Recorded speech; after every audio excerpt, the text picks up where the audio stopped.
Good morning to all my friends and family, and welcome to this episode of Jim's 5am Club. I'm up here at Observatory Hill on a very windy spring morning. So what I'll do is I'll move down here to get out of the breeze, and we'll do a morning vlog like we normally do, but I'll do it from the shelter of this magnificent huge Moreton Bay fig. So I won't have the great view as I normally do, but we'll see how we go for now. But it's a very cold spring morning here in Sydney town, and we're just before sunrise, so we'll wait and see where it takes us. But today I want you to join me on a wonderful journey, a journey of discovery, where we're going to go through a book summary and see what we can glean from this particular book, and use some of those lessons to inform our history, to inform where we currently are, and I guess to show gratitude in terms of what the world has become. Because the big question that we all face is, could you imagine a world if not for the great civilizations that have transpired and shaped and created the path that we have today, the path that helped lead us to a civilized world? Could you imagine a world without Egypt, without the ancient Egyptians, without the ancient Babylonians, without the Jews, without the Romans, without the Greeks? Could you imagine a world without that golden period of Athens, where democracy, philosophy, art, law and order, architecture, and many of those sciences and ways of life were not developed, articulated, enhanced, perfected? Could you imagine a world if it was left in the hands of simple folk, like hunters and gatherers? Could you imagine Australia if it was left in the hands of the Indigenous Australians? What sort of society, what sort of culture, what sort of outcome would we have had today if the world had taken a different path? And that's the key message that comes from this book today, the book which is entitled The Dawn of Everything by David Giraeber. A very thought-provoking book, a difficult topic, a topic that I'm not an expert on, a topic that I don't feel comfortable talking about, but I will give it a crack, given that I've been able to read the book summary, and given that I've been able to read thousands of book summaries, and I've done almost 1,500 vlogs to date. So I'll be able to complement and supplement the observations of this author in his book, and see how we can use it to better ourselves.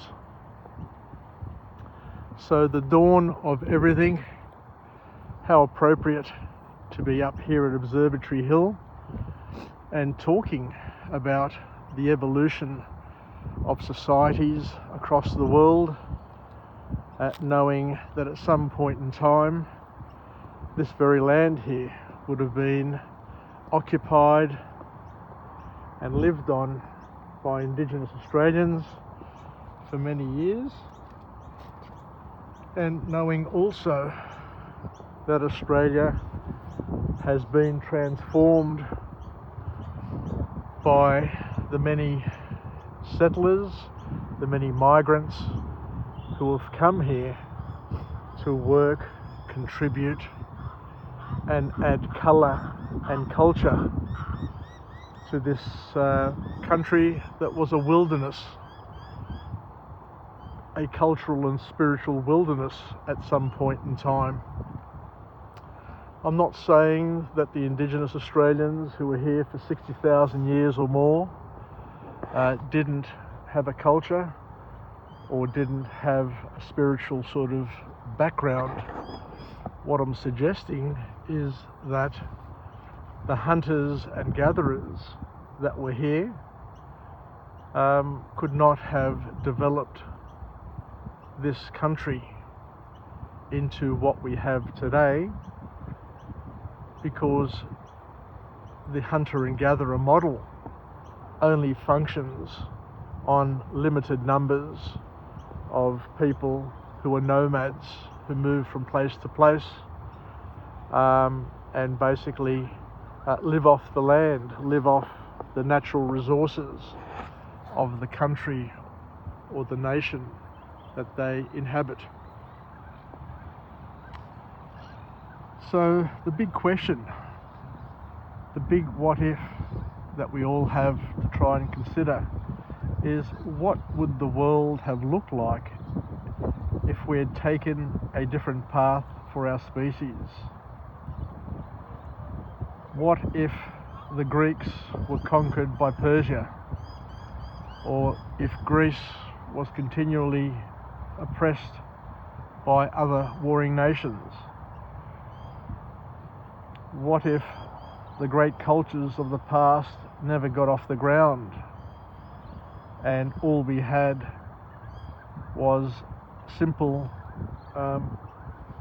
cultural models to live by and to baseline to and to try and leverage? So it's a difficult question, because we would never ever know. But I guess just looking back here in Australia,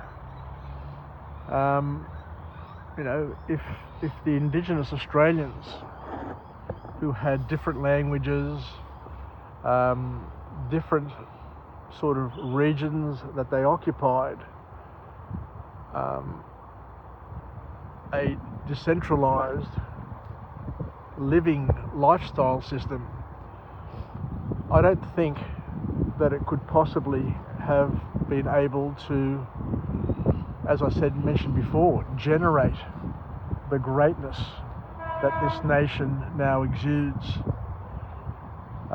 We have become one of the best nations, one of the greatest civilizations that the world has ever seen. A small country with a small population that fights and punches above its weight in many areas, in areas of sport, in areas of science, in areas of education, entrepreneurial spirit, mining, you name it, financial services. We have a great government system. It's not perfect, but it works, and it works very well. We have freedom of speech. We have a great democracy. We have great leaders in many fields, people who are recognised across the world. And that didn't come by chance. That has evolved based on the lifestyle and societal models that we've been able to take from other cultures. As I mentioned, we are a multicultural country. We have people living in Australia from all over the world. We have cultures, many different cultures, that colour, that shade, that shape, that contribute to our texture, to our fabric, that are interwoven into our fabric. And what we do is we are able to leverage the best from all cultures to be able to make this country as great as what it is. So this book summary kicks off with two opposing views that are provided by two different thought leaders, philosophers of their time in the 16th and 17th century. One of the philosophers, thought leaders, is named Rousseau, and the other one is Hobbes. And Rousseau takes the position, posits the position that people are generally good, and it's society that corrupts people and ruins things, and we'd be better off living simple lives as hunters and gatherers, taking the position that if Australia was left in the hands, I'm assuming this is the position that he would have been taking, that if Australia was left in the hands of the Indigenous Australians, that Australia would be a better place. And the opposing view comes from a fellow called Hobbes, who disagrees and suggests that humans are naturally evil and selfish and need rules and need order in order to help them from destroying each other. The societal rules, the laws, to stop people fighting with each other over limited resources and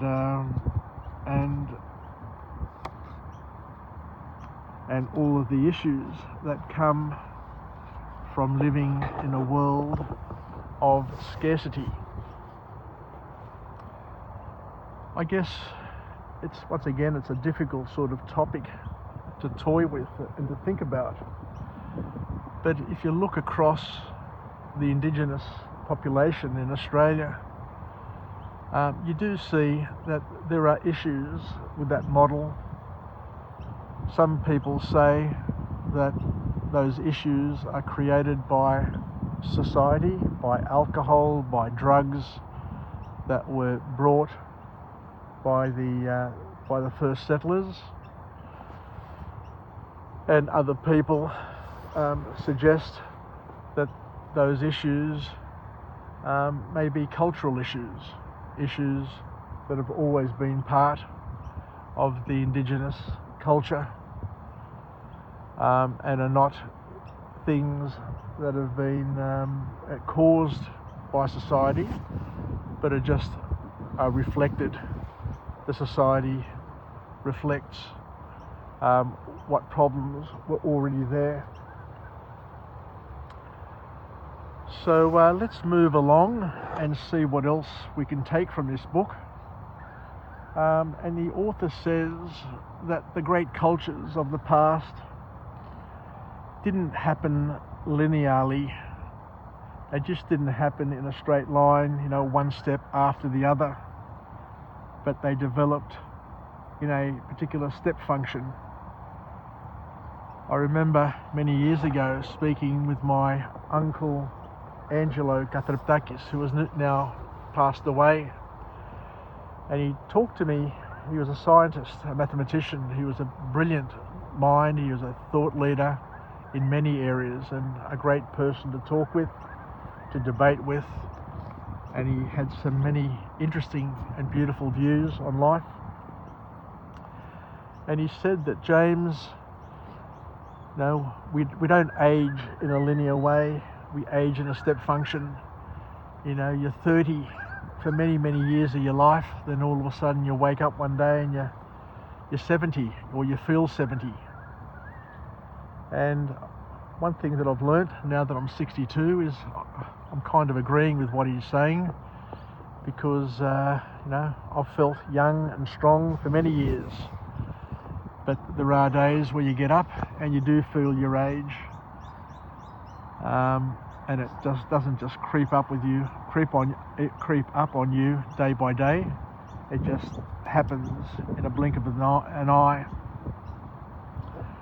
What I'm noticing there is I can see the reflection on some of those buildings of the magnificent sunrise that's happening in the east. I can't really capture the sunrise from where I am here, and don't want to move from where I'm currently situated for fear of the wind buffeting the acoustics on this vlog. But it just goes to show that whilst we can't live in history, we can't live in the past, we can reflect on the past, just like those buildings reflect what is happening somewhere else. We too here can, through the book summaries and OPE that we're covering on Jim's 5am Club, reflect on some of the lessons that have come from the past. So once again, getting back to what we're saying here, that these philosophers and great thinkers of the 17th and 18th century shaped the way we thought and think about things, and actually give us an opportunity to reflect on how we got to where we got to. A lot of people say that the world is a worse place now than what it was years ago. But many people beg to differ. You know, I guess from my perspective, looking around the world at this present moment and reflecting on the number of years that I've lived, you know, I can honestly say that we are in a better place now than what we've ever been before. If you look across the world, just in terms of statistics, there are more people now who are better off from a financial perspective. China itself has lifted 800 billion people out of abject poverty and are now living a better lifestyle than what they would have lived before.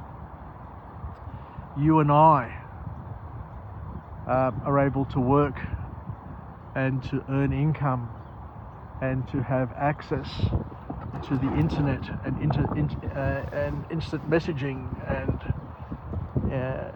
social media, and to be able to connect with far more people than what our parents and grandparents would have been able to connect with before. We have access to information and resources that our grandparents wouldn't have had access to in their lifetime. You know, with the digital society that we live in today, we have access to far more information, and we can learn a lot more than what previous generations had access to. And you know, we have many more opportunities to leverage than previous generations. We need to understand that if it wasn't for the English, if it wasn't for the Industrial Revolution, you know, we wouldn't be, you know, the civilized world wouldn't be where it is today. There have been a number of phases throughout time that have helped bring us and take us along a winding path to where we are today. You know, we all started off as hunters and gatherers, fighting each other, fighting nature, and you know, we progressed to the next level, which was the agrarian society, where we became dependent on agriculture, which enabled people to settle down, to form communities, to be able to store food and to plan for the future and to build communities and to trade with each other and to educate and to live, learn and pass on.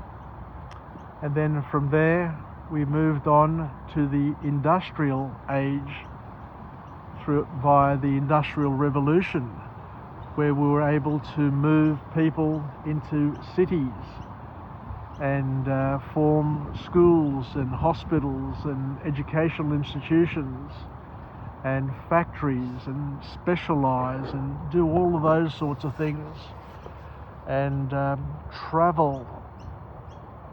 And now we've moved to the information age, and now we're in the digital age, where we have instant messaging and all the wonderment that comes with that.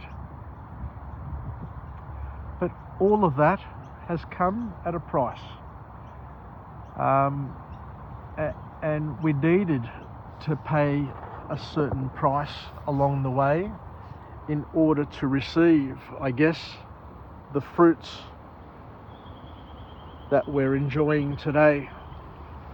So one of the sensitive topics that this book talks about is slavery. And slavery doesn't sit well with many people. But what this author suggests and says is that slavery, unfortunately, was a necessity, as the world needed labour, lots of labour, in order to build the infrastructure and to provide food and to build the building blocks, or to provide the building blocks in order to get to where we are today.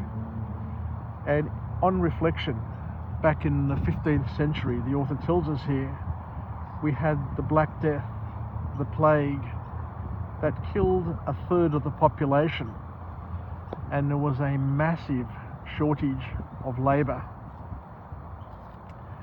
which led to the popular idea of slavery, which brings us to where we are today, to our modern day. So, and if you sit and think about it, Australia also exhibited or needed a particular form of slavery, because Australia, in its history, had a shortage of labour, and it was the Greeks, the Italians, the Irish, the English, the Japanese, the Chinese, the Slavs, the Pacific Islanders, Vietnamese, you name it. People from all over the world came to Australia to use or to leverage Australia as their new home. Yes, they got paid, but they had to leave their land, they had to leave their homes for various reasons beyond their control. But just like other countries needed slaves to enable them to build their country, their infrastructure, to provide the labour. So, the same thing happened here in Australia, where many countries contributed people to come here as workers. And what happened in the past was the economic models, the societal models that they had, the monarchies, required people to work in order to provide food. But under monarchies, people had little food and little freedom, which didn't work well, and hence there were requirements, I guess, at that point in time, rightly or wrongly. But I guess if you look back, my parents came to Australia, they worked hard, they suffered to a certain extent, they didn't have the freedoms that a lot of people enjoyed throughout the world because they worked 7 days a week.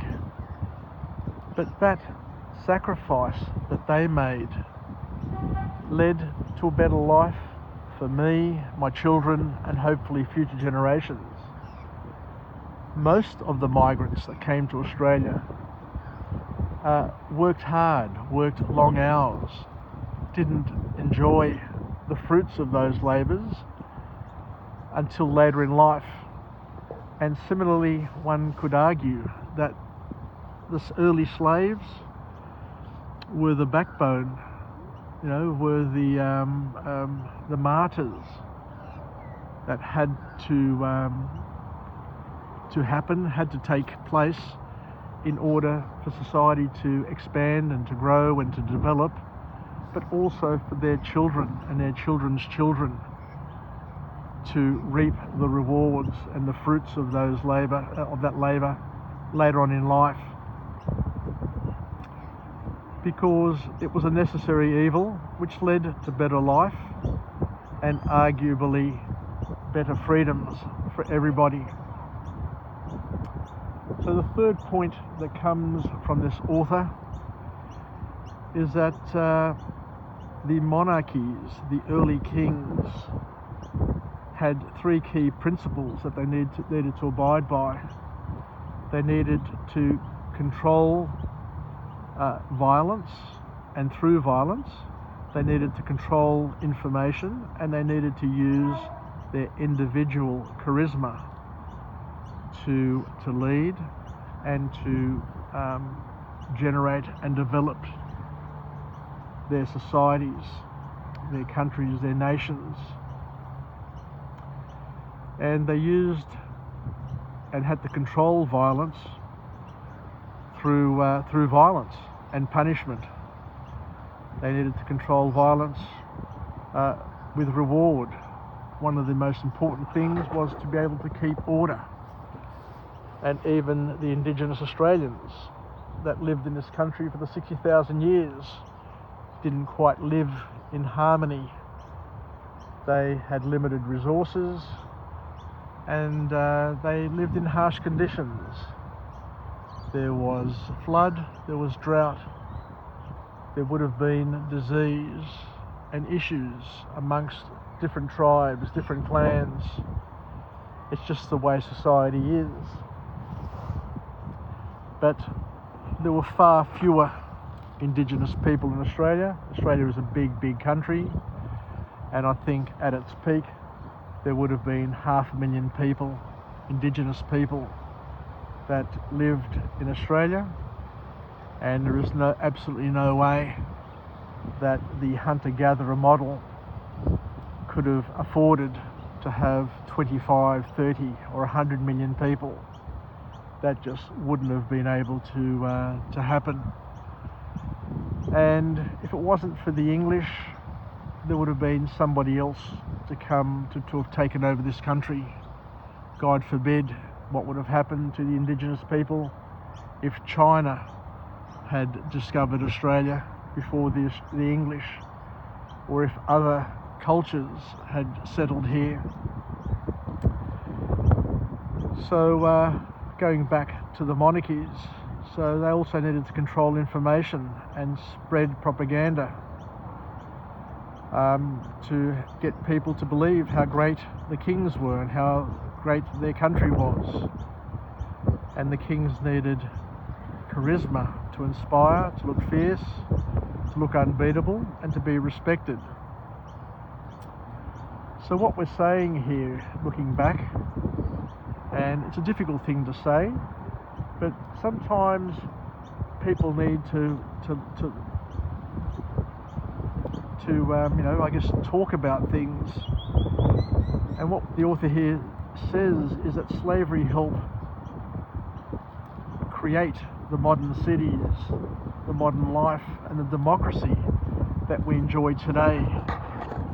Even in ancient Greeks, there were slaves, there was slavery. Ancient Rome, ancient Egypt, all of the great cultures of the past that have led us to where we are today needed slavery in order to create the baseline, the benchmark,